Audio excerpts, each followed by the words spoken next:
बिहार को महाराष्ट्र और गुजरात के स्तर पे लाने के लिए कोई ऐसी आपकी प्लानिंग है, ऐसा कुछ है? बिहार को अगले 10 साल में अगर 28वें नंबर से उठ के 10वें नंबर तक भी पहुंचना है, देश के 10 अग्रणी राज्यों में शामिल होना है, तो 3 चीजों में आमूलचूल परिवर्तन की जरूरत है। पहला है शिक्षा, दूसरा है पूंजी की उपलब्धता, स्वरोजगार, तीसरा है खेती को आमदनी की दिशा में। खेती जो बिहार में होती है ये खाने की खेती है। आपने गांव देहात में सुना होगा कि लोग अपनी रोपनी करने, कटाई करने आते हैं और कमाने के लिए बाहर जाते हैं।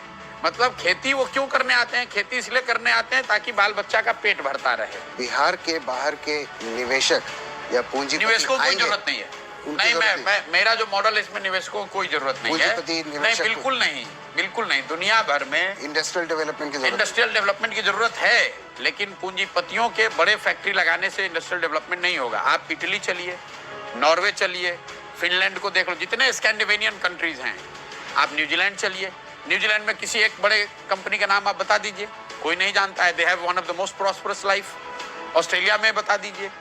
तो सिर्फ बड़ी कंपनियां, एक यहाँ चीनी मिल लगेगा तो मान लीजिए 4000 लोगों को नौकरी मिलेगी।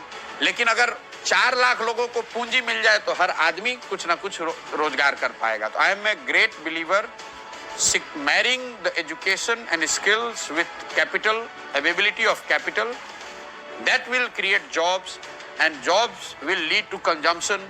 As the moment we start consuming more, अगर बिहार में ज्यादा लोग कंज्यूम कर रहे हैं, 13 करोड़ लोग, तो अपने आप industry will come nearer to where the consumer is. अगर बिहार में सीमेंट की खपत बढ़ेगी तो सीमेंट कंपनियों को मजबूर होकर यहाँ सीमेंट कंपनी लगानी पड़ेगी।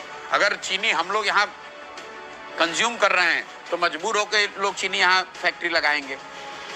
13 करोड़ लोग हैं, हमें ये करना है कि वो लोग उन प्रॉस्पेरिटी में ऊपर बढ़े।